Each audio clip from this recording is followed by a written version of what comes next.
What's up, everybody? One Fun Guy podcast in the studio, but tonight's the PodKvlt.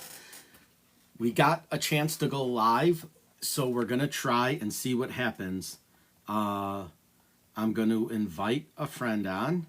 It's going to be Kelly. We do the PodKvlt podcast together, but he is able to go live on TikTok now, so we are going to see what happens. We're going to do this. I'm going to see if I can find him, and if I can, I'm going to get him on, and we are going to do the PodKvlt live from TikTok. We're going to see what happens. It's going to be kind of good. So we're going to do it together. So hopefully if you guys are on and you're watching, it's going to be awesome. It's going to upload to the PodKvlt YouTube channel, which is the PodKvlt. So if you just look it up, that's what we are. So it'll be kind of cool. It'll be unique. It's our first one, so bear with us. We're gonna go in and see what happens. Go from there.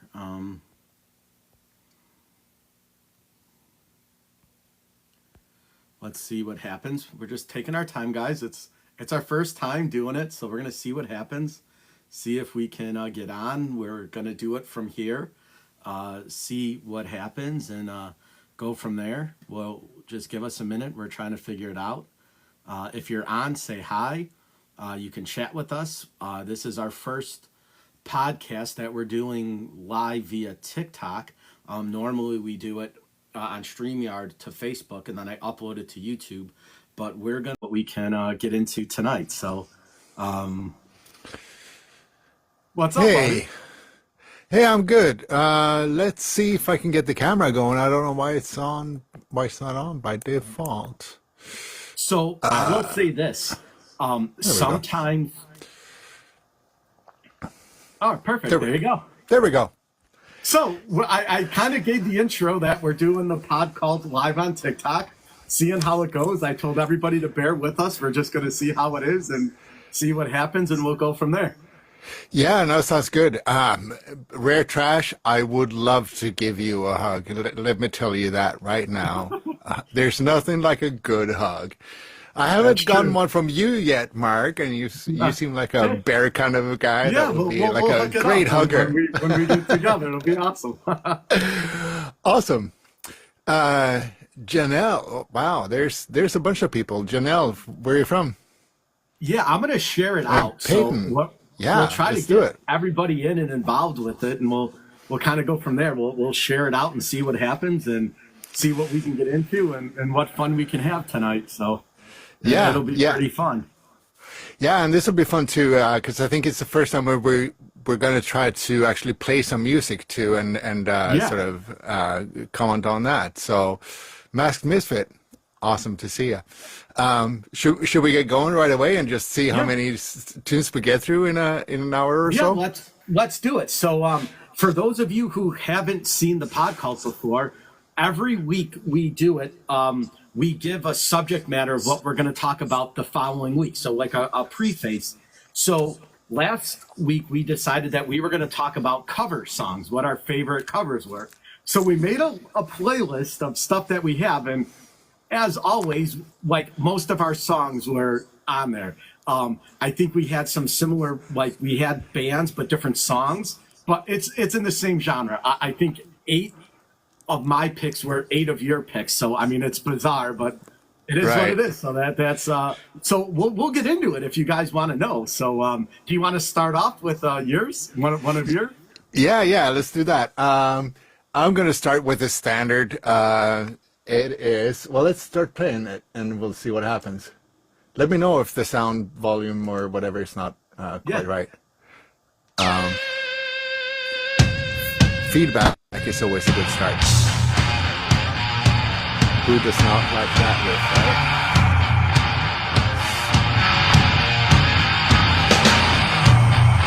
Hey, us two.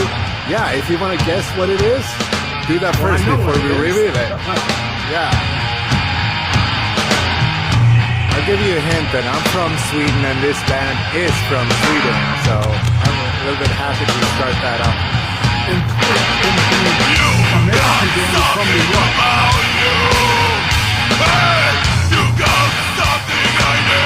So actually talked to this guy, this band about this cover. Okay. Because the Melvins did the same song, right? But it bugged them because Melvins got one note wrong. You know, it's like, no, we're gonna do it right. So that was one of the reasons why they did it. I was raised by the demons. All right, does anybody have any guess of who this is? Oh, there it is. You got it. How do you not know Kiss, right? Yeah. And it's just entombed, obviously. So. Such a good version. I think I do like the Melvins version better, but I couldn't find it on the Spotify. But there's a lot of these metal covers that are on compilations that are old and have not transferred to Spotify. I'm the Lord of the Wasteland, a modern-day man of steel. A little bit of a fun thing too. A buddy of mine, when they had an engagement party, he's a huge Kiss fan. So I put together an industrial version. It was the first time. It was the very first time I performed on my own solo, but I played this song for him, just as a thing. So this like clanging metal and drumming. So good.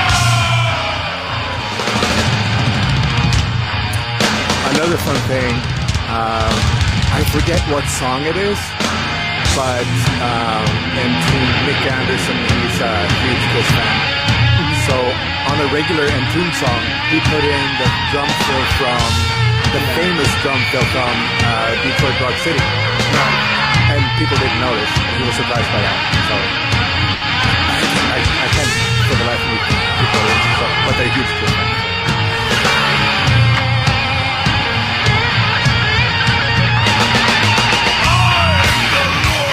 All right, well, should we move on?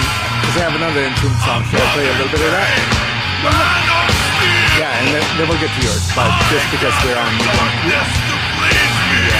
the Entombed thing.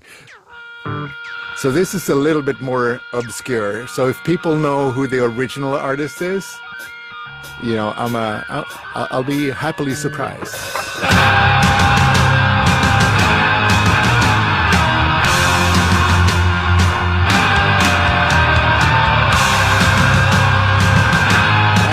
And Lorelai and Heather. What's up, everybody?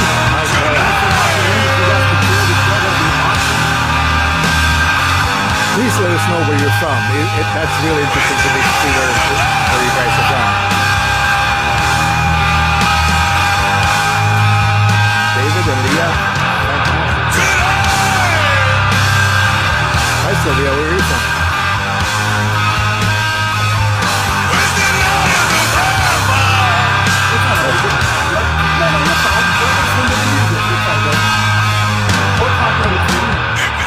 I could turn it down a little bit. Anyway, the original here is a 70s guy called Rocky Erickson, and he might be the inventor of horror rock, if you will. So, the original is pretty obscure, but this Entombed version is so damn good. I just love it. It's so heavy.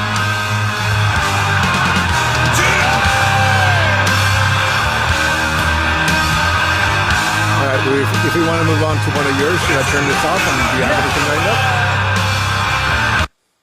So that was Night of the Vampire. Yeah, so obviously, it's no secret, my favorite band is Pantera, right? And one of my all-time favorite covers that they did was never released on an album, per se, but they did a cover of Cold Gin with Sebastian Bach of Skid Row. And they did it on a beach somewhere. It was like, you could tell that they were on, like, the sand, and it was just a stage setup, and it was like a bunch of their friends, and they actually the guys of Pantera dressed up as Kiss. So Phil had the star, Dime had the ace, Vinny had the cat, and so they did a cover of Cold Gin. But obviously it's so hard to find because it was never put on an album. It was just, I think it was on Pantera's Three from Hell, the DVD they made. They did a cover of it. You can YouTube it and stuff like that and find it. But obviously, if I was going to take a Pantera cover, which they've done several of them. The first one to come into my mind was obviously Planet Caravan. They did it on Far Beyond Driven. It was the Black Sabbath cover, but I had to go with the favorite of mine, which is their version of Cat Scratch Fever. So, and it's just awesome because what it is. It sounds like the original too. Yeah, like it's close.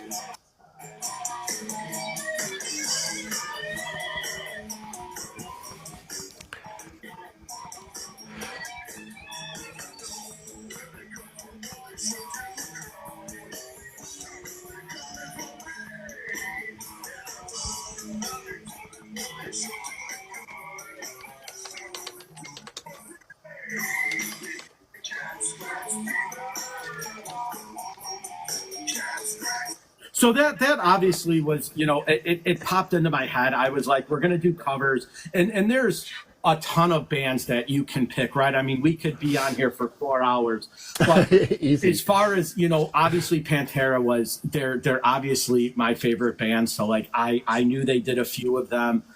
They did a bunch of Sabbath covers. They've done some Judas Priest covers. They've done a bunch. But, like, that one just kind of like emulated because you can find it. It's relatively easy. A lot of the stuff they did was bootleg. So all the stuff that they've done was either live or, they've done it before. They covered Lynyrd Skynyrd live. They've done a bunch of stuff live. But on an album, it's hard to find. And Cat Scratch Fever was obviously one you can find. So yeah, that was, number one. And then obviously the other band, they actually made an entire album of covers, which is Guns N' Roses' The Spaghetti Incident. And they cover the Rolling Stones. They cover the New York Dolls. They cover David Bowie. They cover, all the greats, right? But as far as it goes, in my opinion, they've done a lot of good covers. But my favorite one that they've ever done was their version of Knocking on Heaven's Door. And I think it solidifies them as a band and what they've done and all the other stuff they did. But I mean, obviously GNR is GNR, right? Right. So it's just a great cover, right? It's awesome. Yeah, and I mean, obviously it was a huge hit too. So yeah, testifies to its greatness, right? And they actually, and I was telling you earlier, whenever they play live, they always incorporate Pink Floyd songs. They do a cover of Mother before they go into Paradise City. Slash does the chords to it. You know what it is. They don't play the entire song, but they kind of go into it. And then obviously as they move into their set, they cover the Rolling Stones. And one of the songs that they do is Dead Flowers, which is awesome. But it never made it to any of their albums. However, Dizzy Reed and Gilby Clarke covered it on Dizzy Reed's album, and Axl was the guest vocal. So you can find that's close. It's just not Guns N' Roses. So it's close Gilby, enough. Yeah, so it's Gilby Clarke, who was obviously their guitarist, after Izzy Stradlin left the band. But they do it basically as close as you can get. But Axl does do the vocals on it. So you'll obviously recognize it when he does. But this was one of my favorite covers of the Stones that technically isn't Guns N' Roses, but is Guns N' Roses, right? Yeah. So and you hear Axl's voice right away when he. Yeah. And you'll hear the wail when Axl does the chorus. You'll know for sure. Yeah. I've never heard this though.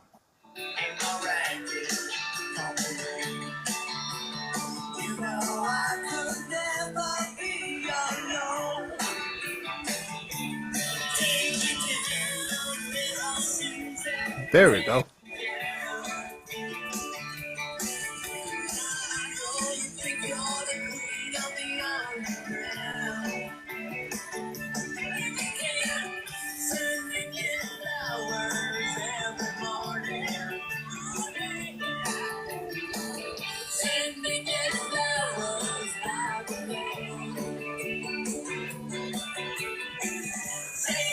It's pretty close to the original too, Yeah. right? Yeah, but it's good. It's good to hear Stones with an actual American accent too. Right.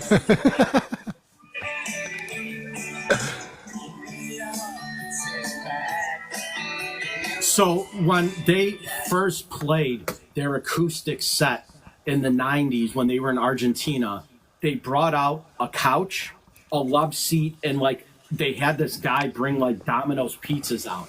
And it was just them and the band sitting there. Matt Sorum had a tambourine and a bongo drum. It was Axl singing, Slash and Gilby Clarke playing the acoustic, and Duff was actually not playing bass. He was playing another guitar. So it was 3 guitars, Okay. drums, and that. And they covered a bunch of songs, but that was my favorite. The Stones cover was awesome. And you can, like I said, you can YouTube, Guns N' Roses acoustic or Guns N' Roses Argentina, because they did like 5 songs where they brought out the lounge furniture, and then when they were done, they took it out, they put the electric back on, and they finished the set. But they did like 8 or 9 acoustic songs, couple minutes of each, and kind of a collage of songs. So those were Nice. obviously the 2 bands that came to mind immediately, were Guns N' Roses and Pantera for me. And obviously there are a ton of other heavy metal covers, obviously, that we're going to get into. But those 2 for me were like, they had to be on my list, guaranteed. Yeah, no, it was the same with me. What's like up, Beth? Yeah.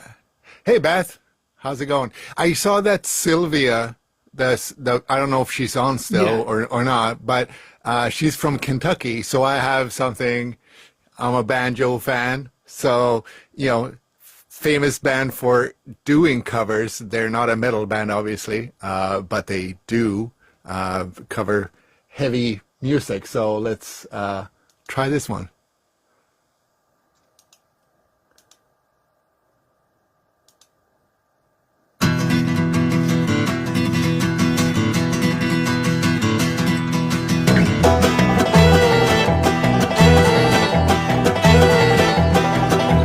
If you like to gamble, I tell you I'm your man. You win some, lose some, it's all the same to me. Yeah, there we go. Pleasure is to play, don't make no difference what you say. It's always the But I don't share your greed. The only card I called need is the ace of spades. The ace of spades, alright.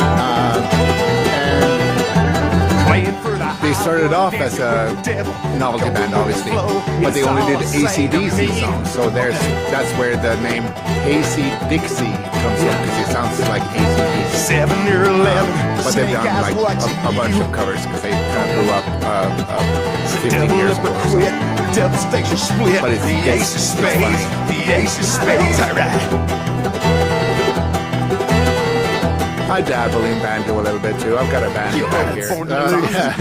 For fools, but that's the way I like it, baby. I ain't gonna live it forever. I ain't gonna live forever. Have to change. Give me a little bit more southern flavor. So, speaking of banjo, on a different side note of everything, obviously he's done a bunch of covers in his band, and he wrote a bunch of Ozzy songs. But have you ever listened to Book of Shadows by Zakk Wylde, his earlier stuff? No, not at all. He does country music. And Really? yeah, and it is awesome. And he plays a banjo in one of the songs. Nice. Which is kind of ironic that you mentioned it.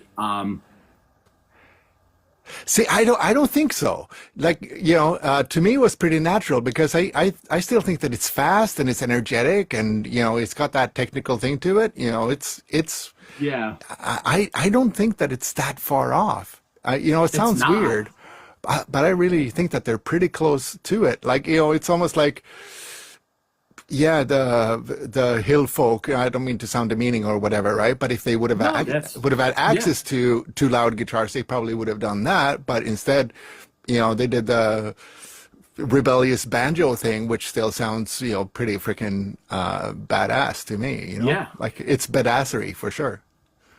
Yeah, it's awesome, and they do a bunch of stuff, right? Like when you do it, it's kind of like you recognize it as such a unique instrument, right? It's kind of like the fiddle. You know that it's there, like you can hear it, and it's prevalent in music, and so. Yeah, and it's more about energy than the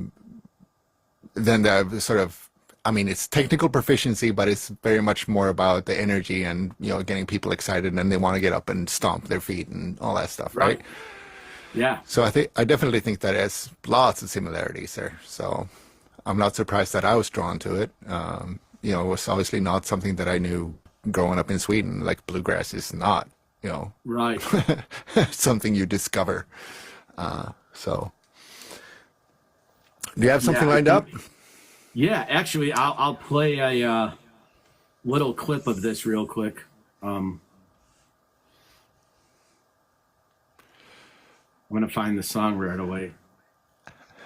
See if it's if you could hear it.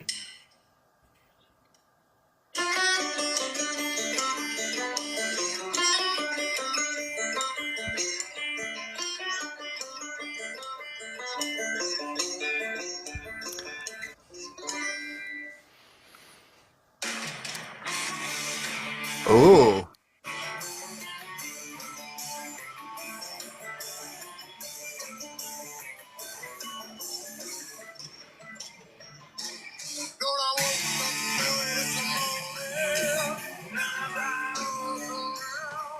so this is Zach Wild? Zach, wow. Yeah. Wow, that's a major Jarl going on there. Right? Well, that's cool.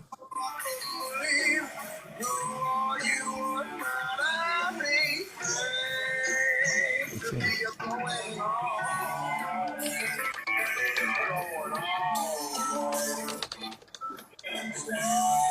So he did this album called Book of Shadows, and he basically, it was kind of like a dabble into like country rock, southern rock, blues, and this was all while he was guitaring for Ozzy and was kind of like in a break. And so this was the precursor to Black Label Society. So he had the guys in the band, okay. and he was like, so he basically formed Black Label Society when Ozzy was kind of doing Ozzy stuff, and then he went on a glorious, solo album. But anytime Ozzy called, he was right there. So that was, and then he almost joined Guns N' Roses. I don't know if you know that story, but Axl asked him to be the guitarist. And he said, you got to tell me the tour dates, tell me what you're doing for records, and let me know. And he said, Axl drug his feet. Ozzy said, hey, I'm going on tour. Are you my guitarist, yes or no? He called Axl and said, listen, Ozzy wants me. Are we going on tour? Am I being part of Guns N' Roses? Yes or no? He said Axl didn't give him an answer. He went back to Ozzy. All righty. So that's how he got Buckethead instead. That's how that all worked out. So Yeah. But Well, after Slash departed, he asked Zach to be his guy, and he couldn't give him an answer. So Zach said, I go where I'm welcome, and that was Ozzy.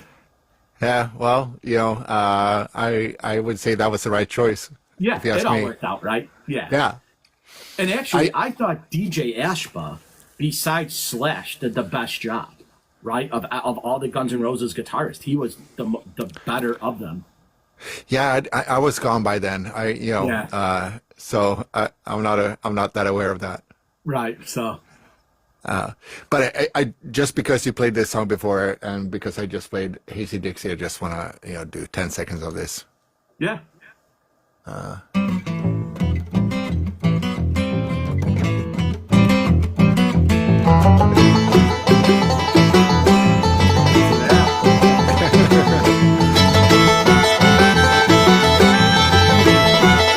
It's one of those unfortunate things. We don't want to talk about politics, but Tim Nugent's one of those Well, guys. I don't who know where sucks they come from, but they sure do come. It's like a douche. I hope they're coming from me. And I don't know how to do it, but they sure do it good. I hope they're doing it for free. They give me cat scratch fever. Cat scratch fever. Cat scratch Anyway, I'll get to the fever. next one. Cat- You talked about Guns N' Roses doing Pink Floyd too, but this is a Canadian band called Voivod on a really good album called Nothing Face. I had no idea when I heard this album, which is a fantastic album, that this was a Pink Floyd cover. I think it's Sid Barrett there even. But I was just a kid back then. I had no idea about, I thought Pink Floyd was The Wall, so.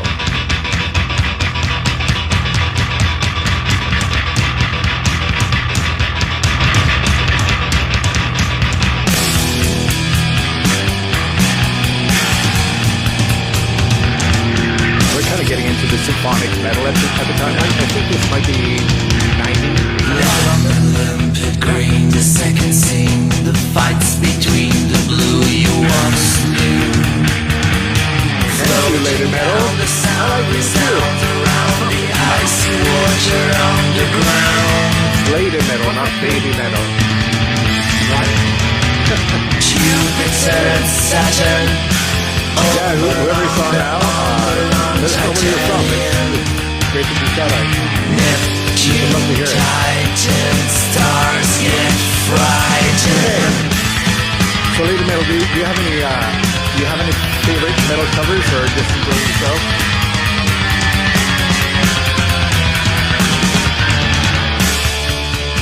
I've got a Spotify going on here, so if you have anything you want us to play, we can totally play it. Just put it in there and I'll pull it up. Metallica, okay, which one? Because they also had the Garage Inc., right? That was an old cover album, so there's a bunch of Metallica covers. Floating down, the sound resounds around the The Whiskey in the Jar is probably the most common one, right? Oh yeah. Whiskey in the Jar, I think they did a music video for, back when music videos mattered. And then they covered it. Yeah. Stars get frightened. They covered Am I Evil and they covered Attitude. Yes, that's true. Sanitarium, that's not a cover though, right? That's a Metallica original, isn't it? Yeah, that's Yeah. Oh yeah, okay, so you like it. Yeah. So I think we'll table that since we're doing a cover thing, but Metallica has covered. So if you have you can't talk about metal bands without mentioning Metallica. It's impossible. right,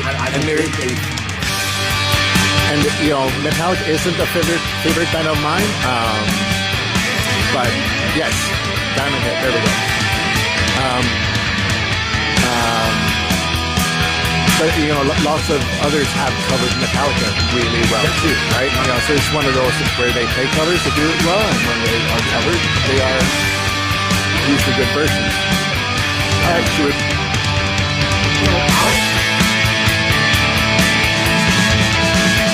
Let's do that.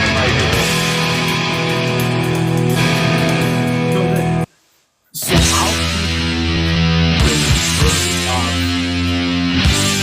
Oh, sure. Sorry, go ahead. So I was going to say, if we're going to do covers, one of the bands you had on the list with a different song, I had on the list with a different song. But since you played Pink Floyd, I'll keep it in the same vein, and I'll do this band if that's okay. Sure, go right ahead. All right. So this is my pick.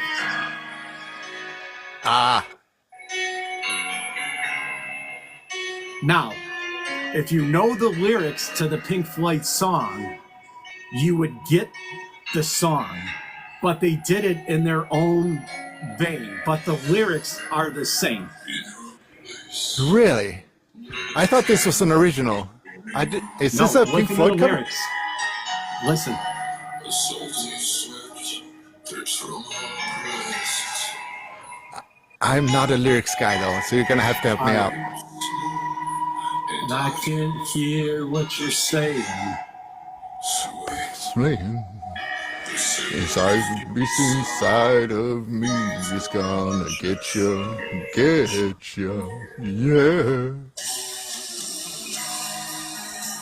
This is Pink Floyd. Now, listen what I'm going to do. Now, you heard the lyrics, right? Yeah. Okay. Now, it's not the same background song, but I'm going to play this song and you'll know what it is when you listen to the lyrics. Very Are cool. you ready? Yeah. And Lady Metal, I love that song too. I actually saw Typo Negative on that tour. It's one of the best shows I've ever been to.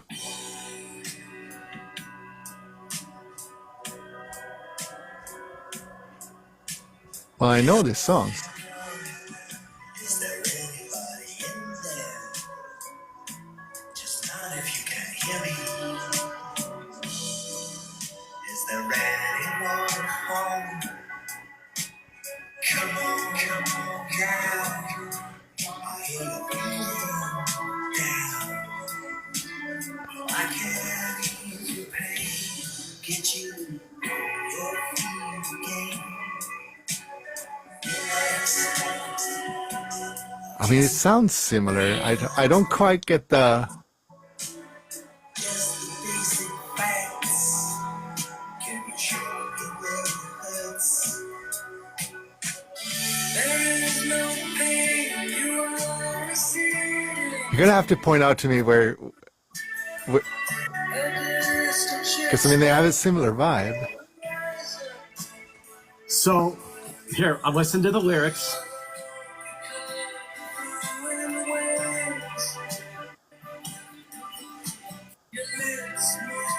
Ah, there we go. Ah, okay, there we go.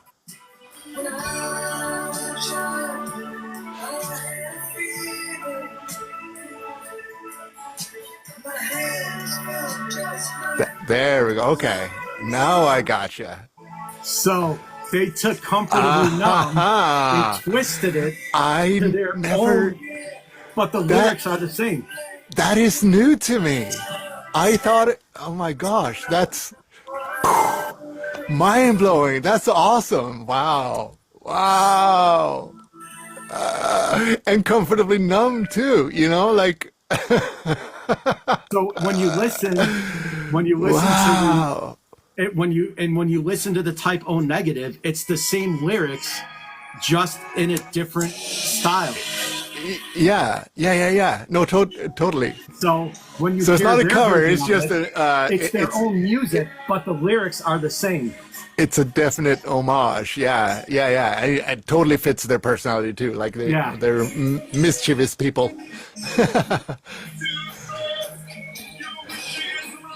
Oh, you're a lyrics girl, Sylvia? Yeah. I just don't, like, I need to hear a song many, many times for me to remember the lyrics. My wife, she listens to the lyrics first by far. So if so remembers them after one listen. Right. Yeah. So if you're not familiar with Pink Floyd, the song "Comfortably Numb," you wouldn't realize it, but the song's called "Love You to Death," but the chorus of the song is Type O Negative, but the lyrics are "Comfortably Numb." So it's I never realized that, but again, it's because I don't, you know, the words are sounds to go with the music to me, unfortunately. I mean, right. So then my next always, pick obviously would have been their version of Summer Breeze. Yes, which is great. So, and they cover, I mean, Type O Negative had, I think, 6 or 7 covers throughout the course of their career that made it to albums and stuff like that. Obviously, you know, Cinnamon Girl, you know, Summer Breeze. But when I got the lyrics to that song, I was like, that's Comfortably Numb. And then it clicked. And I was like, I kept listening to Pink Floyd over and over. And that was, you know, so it was awesome. And that's kind of how I picked that over Summer Breeze. Yeah, I know. And Sylvia, or Lady Metal, sorry. Yeah, Summer Breeze, Seals and Crofts. It's absolutely right. And it's so weird that Type O Negative pull it off so well. I mean, I picked Cinnamon Girl just because, I mean, I lived in Canada for over 20 years, so it's like Neil Young, Canadian, and all that stuff, right? But that's not as weird because Neil Young was heavy at times, right? You know, Hey, Hey, My, and all that stuff, right? But yeah, Summer Breeze is such it works so surprisingly well. Yeah. I mean, I can put it on. I think I have it here somewhere. You know, and the thing is that like covers are unique to bands, right? Because you'll have a band cover a song that you wouldn't figure is the same, right? And then you listen to it, and it's like, that is incredibly well, right? So that's... Yeah. Yeah, I mean, a good cover is when you either take a song and make it sound like as if it was a song you would have written as a band, Right. or you just elevate it to a whole different level, and it's like, I have... See you, Sylvia. Good to have you. Return for next time. We'll be on Saturday next week. Yeah.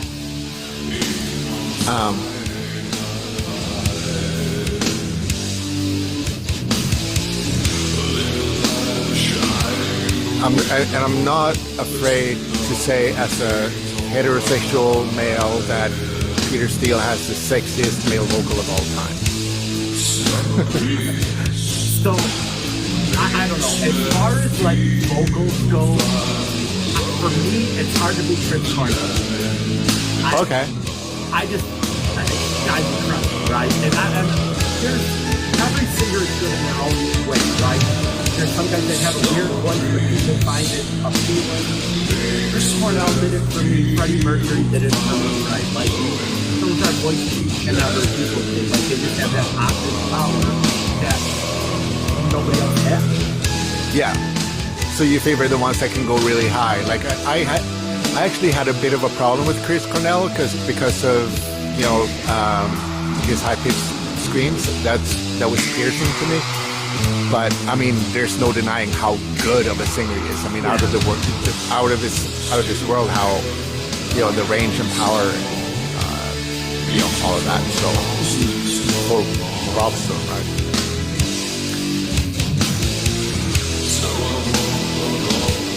All right. Let's try something else. Oh yeah, we're in Chicago, both of us, right?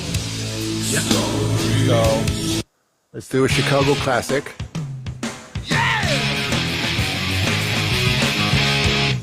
So this was Howlin' Wolf that wrote this song first. Evil is Going On. So, well, I mean, he wasn't from Chicago, but he brought the Delta Blues. He was part of the founding of the Chicago Blues thing. And then in the 70s, a band called Cactus made this arrangement of it.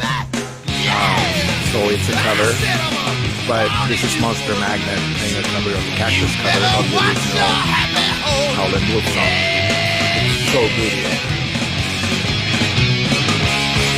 Long way from home, you can't sleep at night. Feels like another mule's kicking in my stall, and that's evil.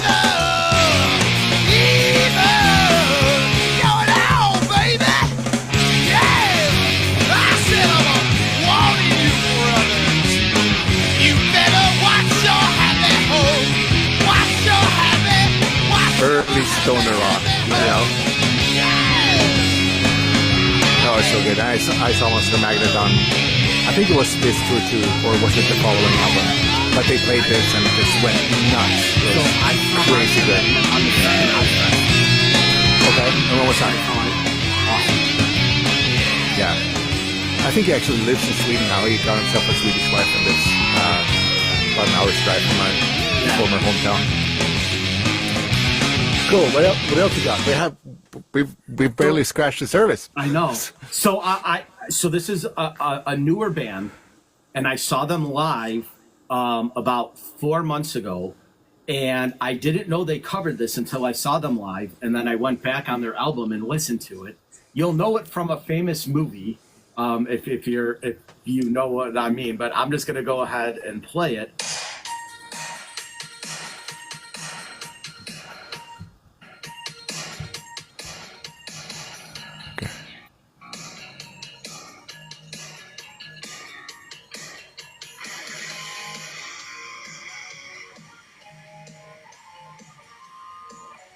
It doesn't come to me immediately.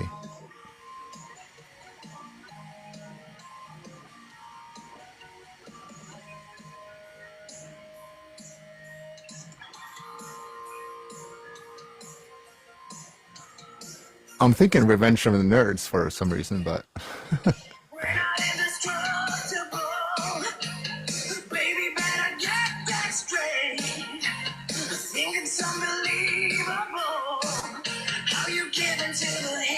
I don't know this. No. So it's. But what I'll do is I'll play the clip of the movie, and you'll probably realize what it is. Hey, Ashley, by the way, good to have you here. If you are here, are you here? If you are here, let us know where you're from. And So if you I'll have see any if I favorite could- metal covers. If Yeah, I go could ahead. get it going through, I'll just play the clip of the movie, and when you see it, you'll realize it's not for everybody. It's not, but it's a pretty famous movie in terms of what it is. But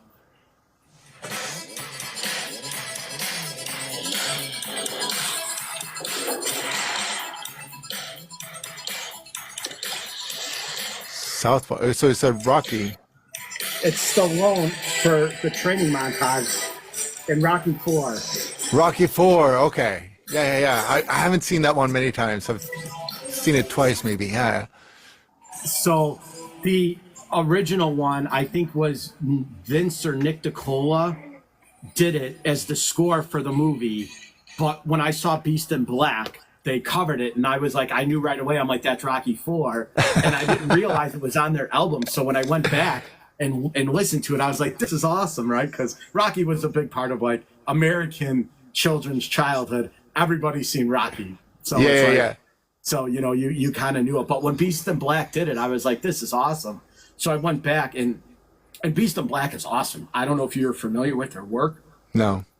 but they're very unique because they have a Greek singer, and the other guys in the band, I believe, are Finnish, Sweden, and Denmark. I think is what they are, but they are big into anime, so they have like a Japan type vibe to them, and like they have this like weird kind of like cartoonish backdrop where it's like anime, but it says Beast in Black with like this castle and stuff.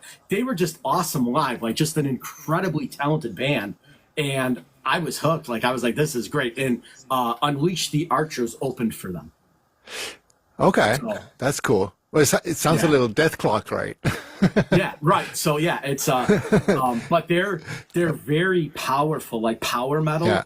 But they have this weird like electronic Japanese anime thing mixed in with like, so if you were to take like I don't know, a famous power metal band, let's say Hammerfall. Rhapsody or Hammerfall, right?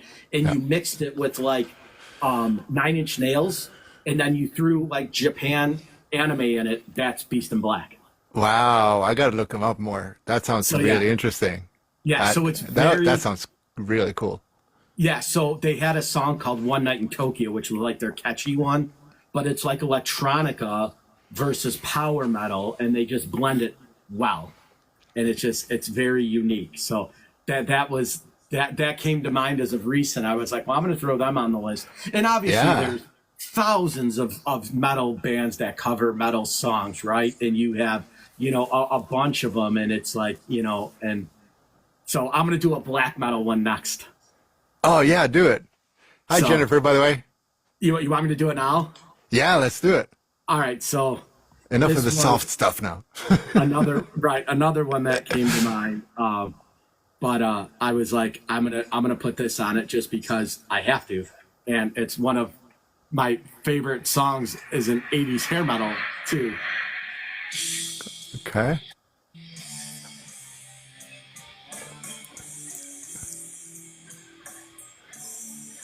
See, the hair metal thing, that's also lost on me a little bit. Right. I never got into it.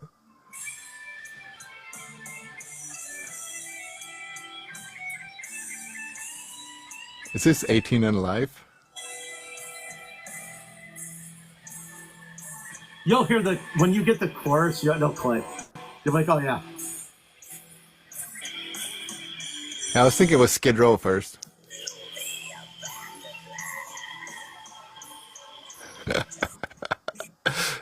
Black metal vocals are so hilarious. He switches though. You'll get it when you click it, and All he'll right. stop doing that.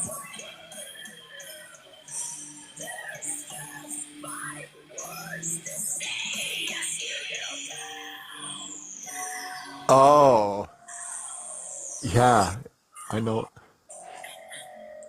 You're gonna burn in hell. You're gonna burn in hell. Yeah. Um, oh, that's hilarious. So that's Twisted Sisters Burn in Hell by Yeah, Demo. that's hilarious. So yeah. And on a side note, are you familiar with Pee Wee Herman? Yes, I So the am. music video that Pee Wee Herman is riding his bike through in the movie is Twisted Sisters Burn in Hell. That's the song. Right. So when you see it in the movie, you're like, oh, that's Pee Wee Herman. That's Burn in Hell. So it's kind of funny when you see it. That's yeah. I didn't notice that. Yeah. That's a good movie though. I enjoy that movie a lot, but I don't. Yeah, maybe that's one of those Easter eggs. It is. It's very so here.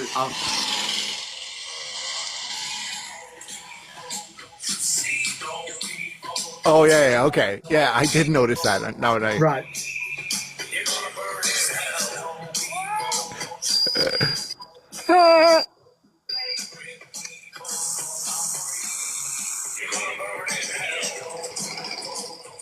yeah, that's awesome.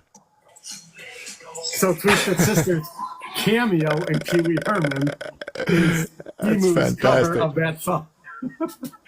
Oh, that's so good. So yeah. Hey, Jaden. By the way, good to have you. Do you have any favorite metal covers? We might pull it up.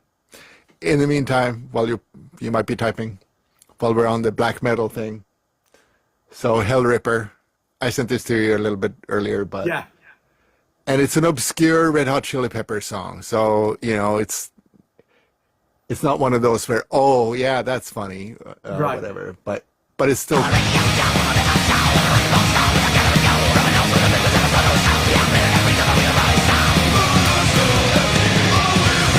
So I think this is on the Mother's Milk album.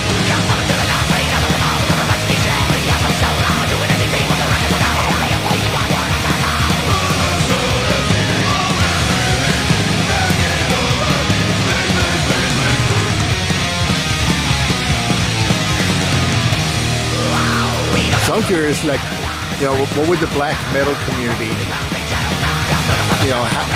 have they swung so far as in like, oh, this is cool, this is fun, or is it like, no, Hill Ripper, you're not black metal, get out of here, don't call yourself that, It's weird because heavy metal is rooted in punk music, right? Like that's where it stems from, right? So you Yeah. had bands in the 70s that were playing speed punk, and all the metal guys did was just tune their guitars down. So instead of it making it poppy, they just made it edgy. But you listen to basically the beginning of what they now call the garage band era of the West Coast, where you had Exodus and Slayer Right. and Metallica. If you listen to Show No Mercy by Slayer, it's a hard punk album. Show No Mercy is all punk. If you Yep. listen to it in its entirety, it's a punk album that's just heavier. They just down tune the chords, turn the bass up, put heavier drums. It's punk. I mean, Slayer started off as a punk band. Yeah, no, and that's true. I mean, even when you go back to the definition of the first mention of black metal with Venom, right? They sounded Yeah. more like a punk band than anything else. Right. So yeah. So I think that a lot of these artists, right? Like if they are fans of, like, for example, we'll take like a mid '70s band like the Exploited, right? You have big mohawks, you have loud guitars, you have fast riffs. All Metallica did was add on to that. All Slayer did was add on to that. It's nothing different. It's the same Yeah. mechanism. Play fast, play loud, play heavy.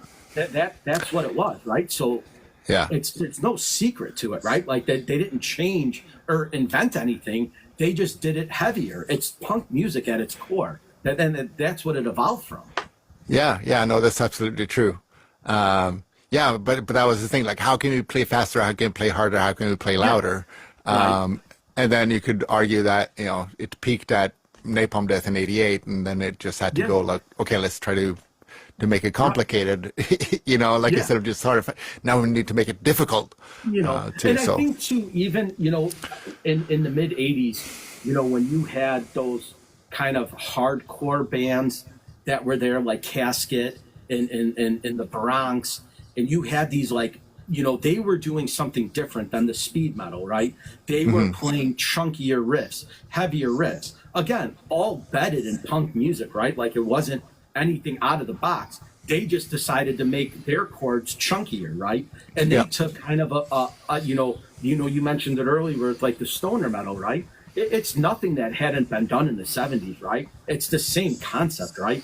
I mean, you take the bluesier music and you just tune your guitars down and make it heavier. It's not anything that's abnormal. It's not like, wow, this, you know, reinvented the wheel. It is the wheel. It just rolls differently.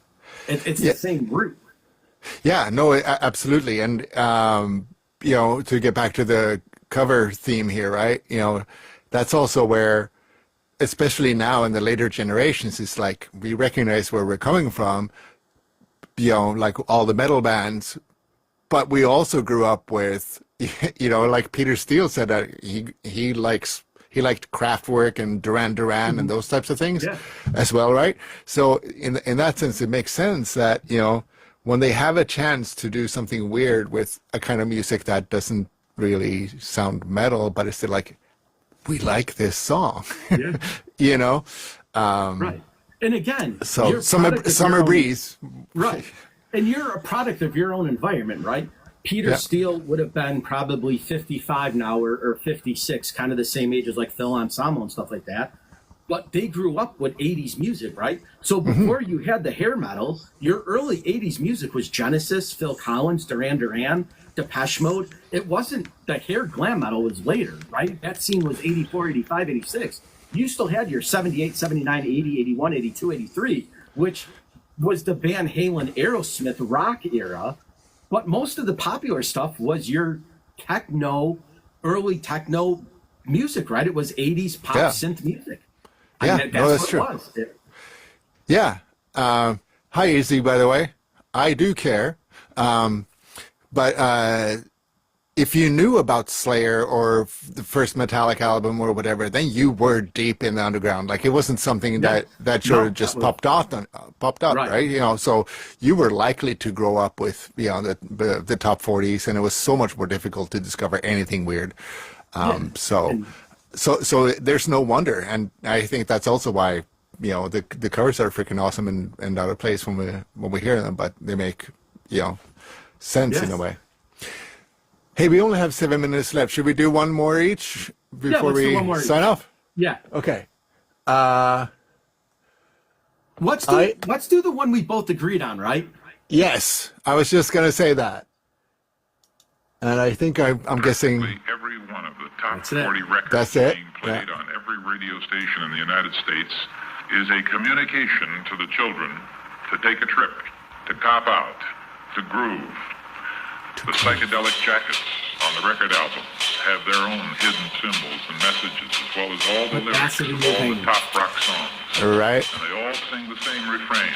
It's fun to take a trip. Put acid in your veins.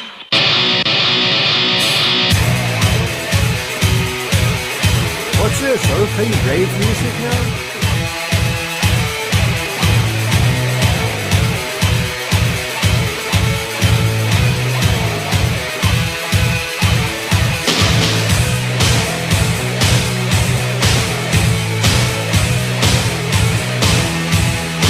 So this is obviously Supernaut, Black Sabbath.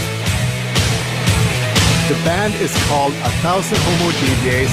No, I'm not telling this to you, Mark. You know, I'm saying this to whoever else is listening, right? There was a weird thing going on politically between labels and whatever, right? But Alan Jurgensen of Ministry and Trent Reznor, they really liked each other and wanted to collaborate on something, but they couldn't collaborate because they were on different labels. I think it was mostly Nine Inch Nails label they were notoriously evil. As the story goes, it was Peter after that wouldn't let him do it. That was Ministry's label. Really? Okay, because I wasn't quite sure on that, but I suspected it was Trent's label because he had tons of trouble with his label, right? But anyway, so they weren't quite really allowed to work with each other. They couldn't credit each other or whatever, right? So it's Alan Jurgensen that put the music together and then asked Trent to do the vocals. But they couldn't even credit Trent that he was doing the vocals. So Alan just said, "Oh no, it wasn't Trent. It was me. It's me singing." It's like everybody can hear that it's not, but that's how it goes. That Alan is sometimes credited with the vocals, but it's Trent doesn't. So it's one of those fun things. Like, no, we can't say that it's Ministry and Nine Inch Nails working together. We have to come up with a new name. We have to lie about a bunch of things. But it's one of the greatest covers of all time. And I've talked over all of it, so nobody's heard it. Absolutely.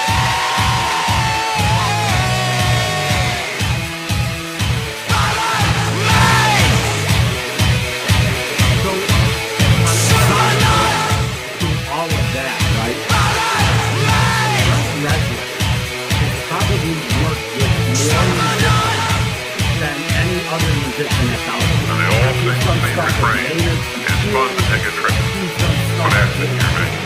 Every artist that pretty much is anybody else, right? And I said this before, and I maybe a little bit biased here, but if you were going to take one guy to make an album from start to the very writing lyrics, doing the end album of a CD in your hand, I think Trent Reznor's the only musician that's going to be able to do that. Yeah, I mean, and I could be wrong, right? There's other artists that can play guitar and drums and bass and sing. There's plenty of them, but as far as making an album, putting the music together, writing the lyrics, doing the production, doing the sound, figuring everything out, and making the actual album come to terms with one human being, Trent Reznor's the guy. Because I don't think, because there could be guys that can play every instrument, but they don't know how to produce the album. They don't know how to sit behind a soundboard and make an album. And then there's guys that are great technically that can do that, but they can't write a lyric. They don't know how to play instruments.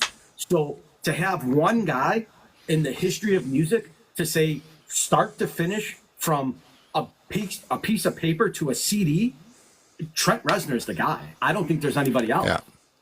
Yeah. And, you could maybe argue that he kind of killed the industrial scene a little bit, or at least took the breath out of it by releasing the Downward Spiral, which is exactly what you're saying. Like, here's one guy that's basically created a perfect album in terms of a genre, and other people are like, I can't beat this. Right. And that's the thing, right? And Trent tours with bands, right? Like, Richard Patrick from Filter was his guitarist. You had a bunch of guys throughout the career. Kim Tail played with them, and a bunch of other guys, and he had different musicians with him. But start to finish, all he needed was himself and a laptop, and he was able to create albums that are iconic, right? And it was him. He played every instrument. He mixed the album. He did all the sound. He engineered it. He brought it to life, and he made a CD, and it was him. He's the only musician on that album. Yeah. And that's one glaring omission that neither one of us put on there, because it felt a little cheap or whatever, and it doesn't feel metal so much. And it's the obviously the Johnny Cash version of Hurt. But I totally agree. And again, total it genius. could be said. Yeah, it could be said for, I think, there's probably now other artists that can do it, right? Like, there's guys that have gone into the studio and are able to mix an album, like Selly comes to mind, right? He, with Godsmack, he can play every instrument. He drums, he guitars, pianos. He can do all the audio stuff. But Trent Reznor was the guy that was able to do that from nothing, right? Like, he was able to sound an album before you had studio mass production. You were still in there with reels of tape, starting and stopping songs and making them flow together, and then using the electro sound of instruments with a keyboard and the synth with actual instruments. He was the guy. I mean, I don't know if anybody else at that time would have been able to do that. Yeah, no, not at the time, but nowadays you kind of have to, right? That's what I'm trying to do. So when I'm making music, right, I have to play it all myself, and I have to mix and master it and try to get it all together. But I wasn't there in '92 to do that. So so the software has gotten better, right? Like you can basically create an album on your laptop. You don't need a studio anymore. But back in the day, you needed that, right? You needed a soundboard, you needed the audio, you needed the equalizer, you needed to make sure that everything was expensive shit. He was the guy, right? And so I don't think there's any arguing any that. And what Nine Inch Nails did is incredible, right? In the music scene, and and set a standard for sure. Yeah. And it'll be so cool to see the next Tron just for that. And we talked about that a couple of episodes ago. So we'll get into that. We are at 8:30. I promised you that we do a hard stop because you have another podcast coming up. So people promote that, by the way, buddy. Yeah. So obviously the One Fun Guy podcast, we're talking horror tonight. It's my first ever group podcast. So it's me and 4 other people. So I'm weirded out a little bit. Like, we did a trial run. You hopped on and helped us out to figure it out, right? But I've never done it, so I don't know how it's going to be. I'm kind of nervous, but I'm excited. And then my thought process was that next month I would have 4 different people. And then the next month I would have 4 different people. And then I would try to intertwine them. So 2 people that have never met versus 2 people that have never met now meet for the first time on my podcast to talk about horror movies. So that's my goal. That's really interesting. And that starts in a half hour, right? Yeah, so that'll be at 9 o'clock Central Standard Time. All right. So people on here, go check that out. So the PodKvlt is alive and well. So what we can do is we have 2 options, right? We do the StreamYard thing, and we can kind of embed that. This, I think, hits a wider audience, right? You get a lot more interaction personally. So we can stay here on this platform, and then what I'll do is I'll download this and I'll upload it right to the PodKvlt YouTube page. So we'll plug that in our live, and then our next week on TikTok, we can just use this platform to promote what we're doing on the PodKvlt on the YouTube channel. Obviously, we have a Facebook and Instagram page, but I think this, because I'm able to download it and upload it to YouTube, I think this maybe could be our new platform if you want to continue on this. We'll see what happens, right? I think that's great. And anyone that's watching now or later or whatever, please go to the YouTube channel. So it's, what's the URL again? So if you type in YouTube, the PodKvlt, we pop up, but our official handle is the PodKvlt -X20. And they did that for whatever reason. It's YouTube via YouTube, but it's X20. But if you type in the PodKvlt, we pop up. Our logo's up there. All our stuff is on there. All our lives are up there. This will go up there. We'll basically use this platform to promote it. And then obviously from that point on, you have this on YouTube. I'll send you the link. You can put it wherever you want. So we can promote it on Facebook and Instagram as well. But I like this platform because of the music, right? You don't get the violations. Because if we did this on YouTube, we did. Yeah, probably. So this is easier. Play music, go China, have fun, interact, right? So this might be it. So this might be the PodKvlt platform that we go on from here on out. So we'll definitely promote it hard. We'll take clips from this thing. We'll start sharing it out, and then we'll get all our friends to hop on, and then we'll just kind of commingle this on TikTok, and this will be our platform then. Yeah, sounds good. And we need to put some letters up top here, perhaps, to have the spelling right.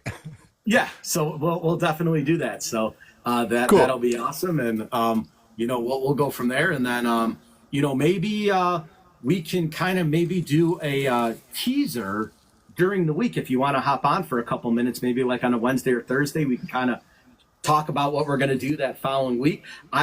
We didn't have a subject for next week, so we can continue on with the covers and kind of finish it. Next week we have an unlimited time, so we got 4 or 5, however many hours. We'll have a 4-hour session. So we'll continue on with the covers, and whatever we think about this week, we'll add on from that. So yeah, sounds great. Awesome. Anyway, thank you everybody for watching. It's been a great time, and we'll see you next week. And thank you, Mark, for thank you guys. I appreciate it. We'll see you next Saturday, or maybe a teaser during the week. We'll see. We'll hop on and maybe do an impromptu couple minutes of what we got going on. Sounds good. So, all All right, buddy. We'll see you next Saturday. And guys, check out the PodKvlt on YouTube. It's PodKvlt X2O. But if you type in the PodKvlt, PodKvlt, you'll find us. So everybody stay metal, stay hard rock, stay punk. We'll see you next week.